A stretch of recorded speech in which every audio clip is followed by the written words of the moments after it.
Yo no sé qué vi en realidad el día, porque todo lo que salió a hablar, si estuvieron atentos a lo que hablaron los demás, es lo mismo que voy a hablar yo. Así que voy a hacer como un resumen de todo lo que se dijo. ¿Sí? A ver, miren, yo tengo una historia acá que estaba leyéndola otra vez, un versículo, y me llamó la atención y empecé a leer más atrás. Y encontré que era la historia de un discípulo que era de los primeros, cuando Jesús resucita, bueno, la iglesia se empieza a formar y se estaban organizando los discípulos. Y bueno, hacían todo tipo de cosas y, por ejemplo, repartían cosas a la viuda, a los pobres. Y de repente los mismos discípulos que estuvieron con Jesús hacían esas cosas, se dieron cuenta que tenían que agrandar el grupo y ellos dedicarse a enseñar la palabra. Y bueno, y los empezaron a perseguir también, porque no les gustaba a los religiosos lo que ellos venían a enseñar. Y esta es la historia de Esteban. ¿Alguien sabe quién era Esteban? Bueno, Esteban era uno de los discípulos. Y dice que él predicaba con mucho poder a la gente, y la gente se convencía, se convertía. Y eso no le gustaba a los religiosos, porque la gente empezaba a pensar y a darse cuenta de cuál era el mensaje de la Biblia. Y empezaban a convertirse y a ser discípulos de Jesús. Y dice que, bueno, lo llevaron, lo acusaron con falsos testigos y lo llevaron para apedrearlo. Y cuando estaban por apedrearlo, él se pone a hablar, tomado por el Espíritu de Dios, él se pone a hablar, dice que le veían la cara como que estaba resplandeciente. Así. Y el tipo habló como, en el texto vemos como 40 versículos, o sea, un discurso re largo, y a mí me llamó la atención eso, que lo estaban a punto de matar, pero lo dejaron hablar un montón de rato. Y él, como era judío también, le empezó a contar toda la historia desde el inicio de los tiempos del pueblo judío, cómo Dios lo sacó y lo fue rescatando, lo fue llevando, lo fue guiando, y toda la obra de Dios que había hecho, y lo escucharon todo ese tiempo.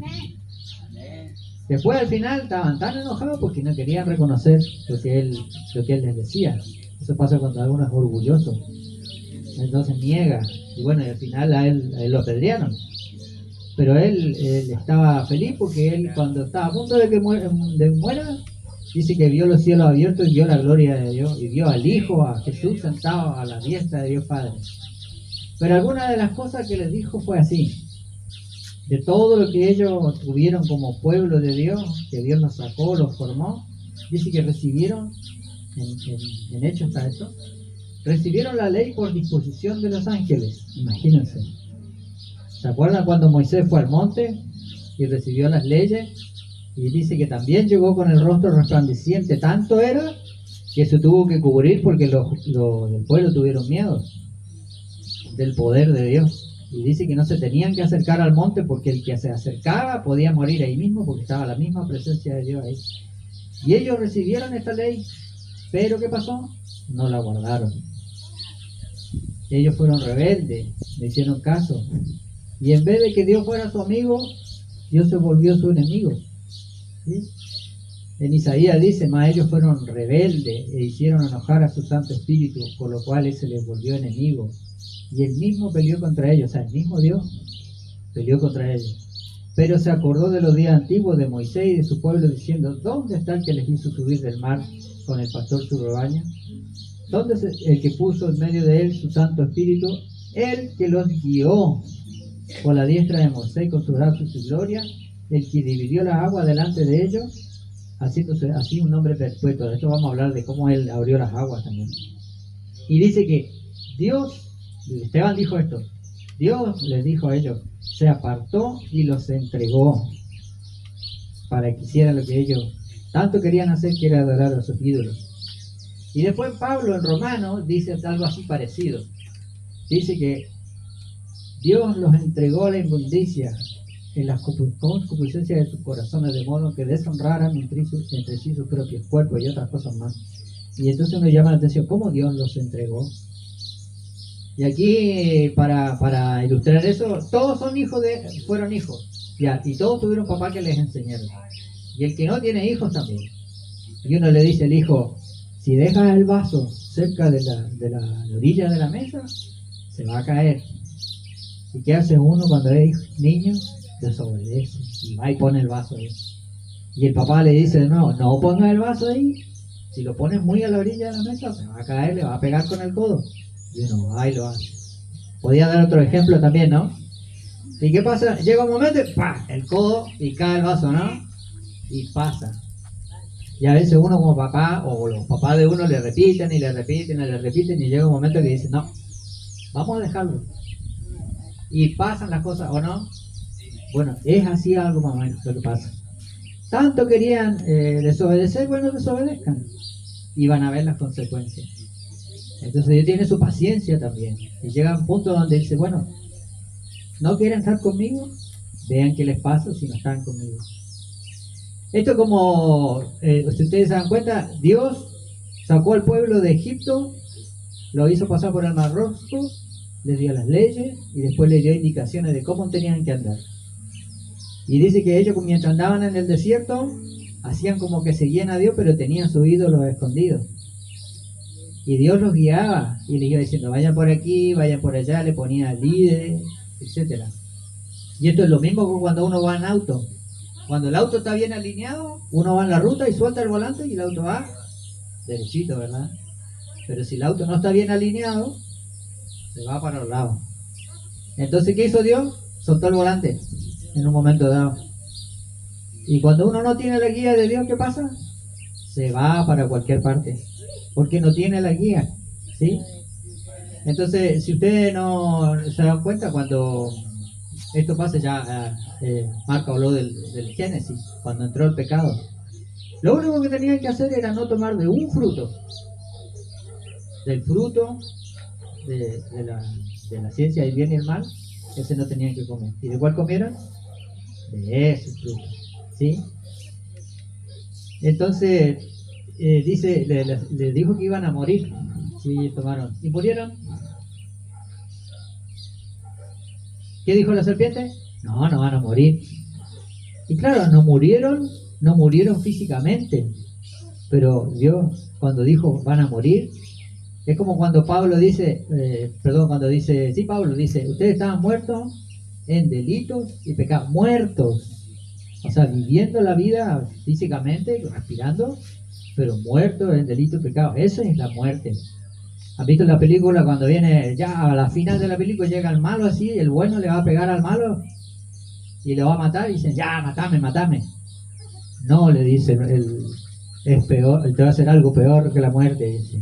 Ese es más o menos la muerte también, o sea, uno puede estar vivo, pero puede estar muerto ya en delito y pecado. Al final, claro, viene la muerte, y fue la consecuencia del pecado también que el hombre, en vez de vivir eternamente, al pecar, dejó de vivir tanto tiempo. Incluso Dios dijo, ustedes van a vivir tanto tiempo, y se va a acabar su vida por consecuencia del pecado. Pero desde el principio, si ustedes se fijan, Él siempre tomó la iniciativa para salvar al hombre.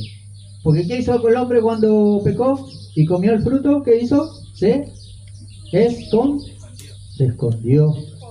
En vez de ir a donde Dios y decirle, mira, ¿sabes qué? Me mandó una macana. No, se escondió. ¿Y quién lo buscó? Dios fue. Él tomó la iniciativa. Fue y lo buscó y le preguntó, ¿qué hiciste? Y después cuando Caín mató a su hermano también, ¿dónde está tu hermano? Entonces Dios tomó la iniciativa de ir y le preguntó, ¿qué hiciste? ¿Sí? Y ya desde ese momento, cuando viene la consecuencia del pecado, se ve que Dios ya tenía un plan ya. Porque ¿qué le dijo a la serpiente? Te va la mujer, la simiente de la mujer te va a herir en la cabeza y tú le vas a morder el calcañar o el talón. O sea, comparen, ¿qué pasa si uno le pisa en la cabeza? Se muere, ¿no? Y si le mueren el talón, nada. ¿Se fijan? Desde ya ese momento Jesús, Dios anunció que a través de la simiente de la mujer iba a venir la salvación, que iba a ser la serpiente o el diablo iba a ser derrotado. Y nosotros sabemos, ahora la hermana ha hablado de la Navidad, ¿de quién nació Jesús? De una mujer, ¿sí? Entonces tenemos que ahí, ya Dios anunció de algún modo que Él tenía un plan para eso. Y ahí está la iniciativa de Dios, ¿sí?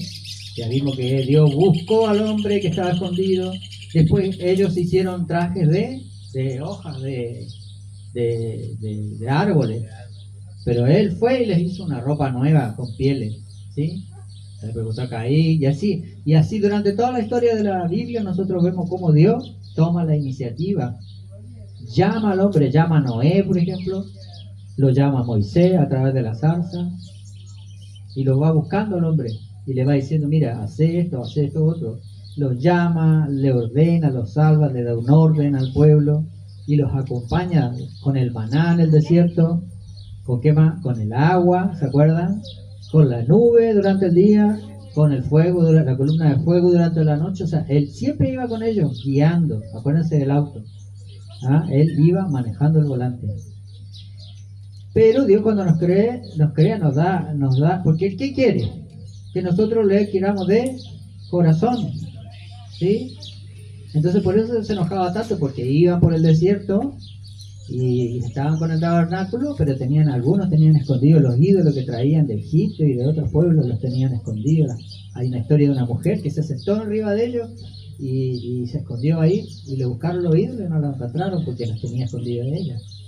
Y no dejaban esa costumbre de adorar a otros dioses.